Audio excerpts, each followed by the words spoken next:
Hey, and welcome back to the Business Hyve Podcast. I'm Jess, here to spark actionable strategies and fun breakthroughs that unleash your business potential. Today's episode might ruffle some feathers, but honestly, that's fine by me. I've been sitting on this topic for a while, and I think it's time to say it out loud. I personally am done with expert culture, completely over it. I am completely aware that I am a new thought leader in the market, but I'm already over it. And I don't mean that I'm done learning from others. I'm saying I'm done with this new wave of experts. And imagine me giving air quotes right now.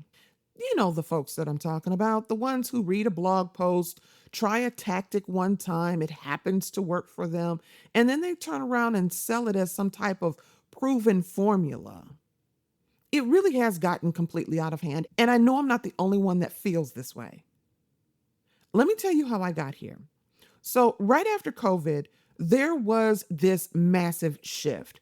People lost jobs and started these online businesses. And then they flooded the internet with content, which on its own really isn't a bad thing. I respect anyone who bets on themselves and tries something new. But somewhere in the middle of all that, we stopped being discerning. Suddenly, everybody on the planet who posted a viral Instagram reel or made $1,000 once became a coach or a strategist or some kind of consultant. And they priced themselves like they were sitting on 2 decades of results when really they just finished Googling how to price my offer. And I mean, don't get me wrong, if you've listened to this podcast, you know I fell for it too. I've bought programs and courses and templates and all the things. I've paid people who looked legitimate and sounded oh so confident, only to realize later their advice was surface level at best and completely disconnected from the real challenges I was seeing as a small business. I remember one woman in particular, her sales page was gorgeous. Her Instagram feed made her look like she was absolutely crushing it. I joined her program and quickly realized she had almost no hands on experience.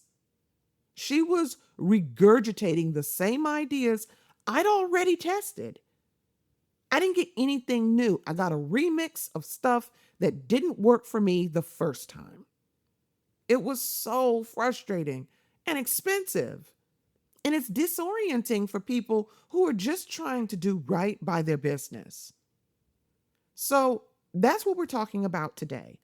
Why this rise of self declared experts is hurting more than it's helping.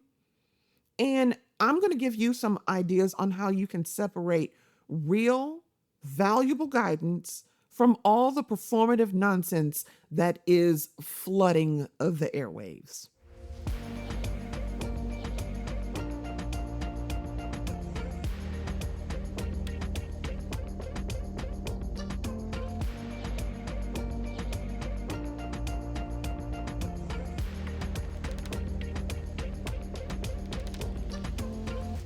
Okay, so we already know the internet is full of advice, and some of it is incredibly helpful, but some of it only looks helpful because it's packaged well. And there's a big difference. For some small business owners, especially those who are still getting their footing, that difference isn't always obvious. See, you're trying to grow and you want results really, really bad.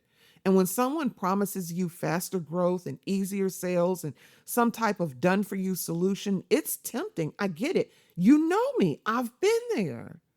But here's the truth, real expertise, it takes time, not weeks, not a handful of client wins here and there, years, years of building and failing and adjusting and learning and retrying. If someone is showing up online with advice but can't show you what they've built and maintained or scaled over time, you need to slow down and ask some questions. Because a lot of these experts are selling you tactics that might work, but only in a narrow set of circumstances and rarely with the level of consistency they claim.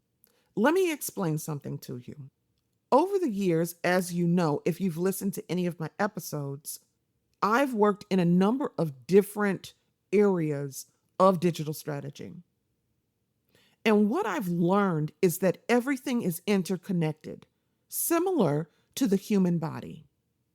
So, you know how they say you can do reflexology in your body? And so, if you push on a certain area of your foot, you can make a headache go away? Well, the way the body is connected to everything inside of it, that's the way digital is. Your website determines how well your marketing campaigns do. Your messaging determines how well your social media posts perform. Your analytics tells you whether people are clicking, where they're coming from, and if they're not clicking, if they're not moving throughout your site, then you need to take a look at your accessibility. You need to take a look at your usability. You need to take a look at your messaging. You need to take a look at your content. All of those are separate elements, but they are all intertwined and determine whether you get a sale or not.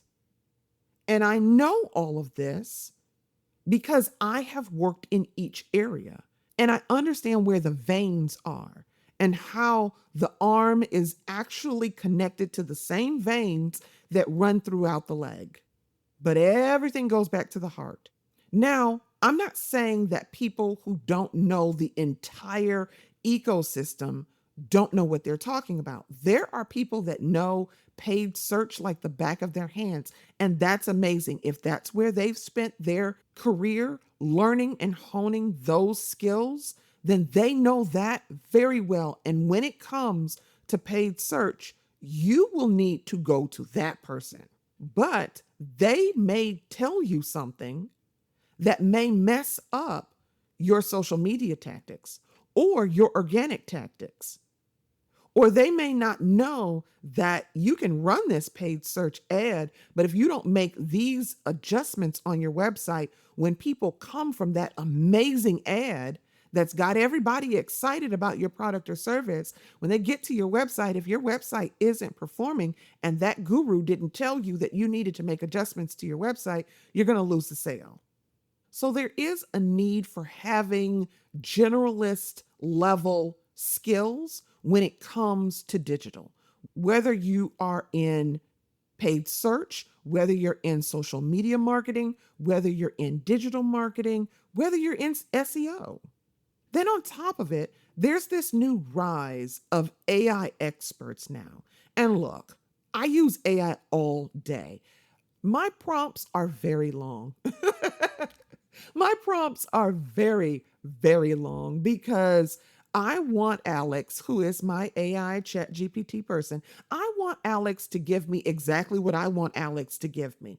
And while I love Alex, he is my favorite employee. I do love him very much.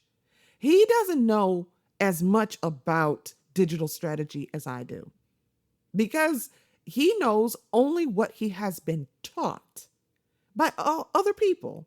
And, that's great, but not everybody has worked in it the way I have. And so there's some nuances, there's some things that I know and understand that I need to tell him. I think AI is an incredible tool.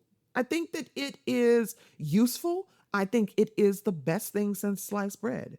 But a lot of these so-called AI experts, they're still learning as they go. And that's not a dig. I'm not saying there's anything wrong with that. It's just reality. ChatGPT just showed up on the scene, okay? It just got here. And AI is moving so fast. It's messy and it's changing daily.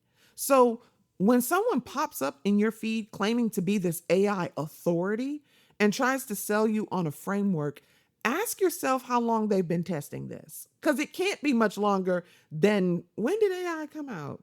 2022? 2023? I mean, Machine learning and artificial intelligence is extremely old, but ChatGPT just came out. I believe it was 2022 or 2023. So, whoever is an expert, and I'm using those air quotes again, an expert in AI, they're technically a 3-year old. Again, not saying that's a bad thing, just saying keep that in mind when they start throwing around the word expert. See, everybody starts somewhere, and I love that. But if you're running a business, your time, your money, and your energy are limited. I don't have to tell you that. You already know that. And you cannot afford to buy into half tested advice. You need discernment. So, let's talk about how to qualify someone before you take their advice as gospel. And I'm even talking about me, okay? So here's the filter I use now, because if you have heard any of my other podcast episodes, you know that I have gotten some value from some of these gurus, and I have gotten no value from some of these gurus. So here are 5 questions. Every time I come across someone who's new giving some type of business advice, I run through this checklist. Number 1, how much experience do they actually have? I'm not talking about when they launched their business. I mean, how long have they been actively doing the thing they're advising on? If it's under 5 years, they may still be learning themselves.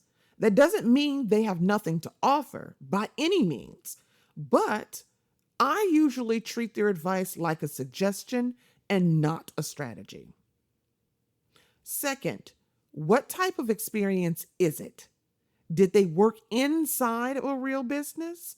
Have they had to own their own outcomes? Or did they just learn from watching YouTube and trying things on their own Etsy shop? If they haven't been a practitioner in a high stakes environment, their advice might not hold up under pressure. What do I mean by that? Let me give you a quick example. The Tesla Cybertruck, okay? Hate it or love it, hate the owner, love the owner, I really don't care. What happened was the Tesla Cybertruck was created in California. And when it was created in that environment.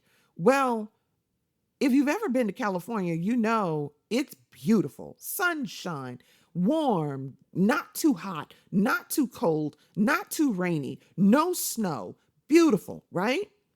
Well, what happened was when the winter hit, in other parts of the country, people who purchased the Cybertruck started to have issues. Why? Because it did not hold up under pressure. It was not created to exist in all environments.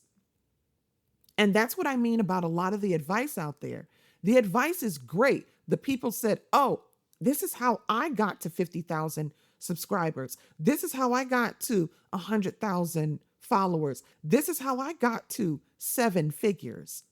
However, what they did for their circumstances in their environment may be completely different than your circumstances or the environment in which you are building your business. So just keep that in mind, that what they're talking about may not work specifically for you, and they may not tell you that. Okay, third, what's their actual focus? Are they consistently creating content in one core area, or are they hopping around different trends? If their passion is finance, but today for some reason they're talking about AI, I get real cautious. Expertise requires depth. It requires dedication. It requires learning and focusing on a specific area. If you find somebody that talks about crypto and then they talk about finance and then they talk about AI and then they talk about social media, they are a jack of all trades, but a master of none. And you got to be careful about those folks. Fourth, who do they help? If someone works only with e-commerce shops, but now they're giving some blanket advice that supposedly applies to everyone from local service providers to SaaS companies. I get real skeptical because business models are different, and what works in one space might flop in another. In fact, it might not just flop, it might destroy your entire company. So just be careful. And finally, what are they selling? Okay, this is very important. Are they pushing you towards one tactic because that's what they teach or sell?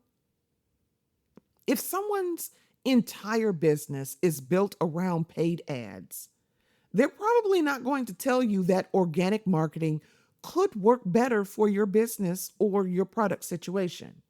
That bias, it matters. So pay close attention to what they are selling to see if there is a bias there that's pushing you towards something that may not be the best option for you. Now, none of this is about being cynical. It's about being clear. The bottom line is not all online advice is bad, but a lot of it is unqualified. You have to know how to filter out the noise. And experience and expertise, relevancy, and motives matter. If you're a small business owner and you're trying to make sense of all this noise that's coming in, don't just look at who's loud or who's the most visible. Look at who's been in the trenches, who has the receipts, who can speak with both depth and clarity about what actually works. Here's a reflective challenge. I want you to go back and look at the last three people whose business advice you followed. First, I want you to identify of the three which ones, it may be one, it may be two, it may be all three, which one's advice actually worked. And then, based on everything you've heard me say in this episode, would you still follow that advice today, knowing what you know? Would you invest in them again?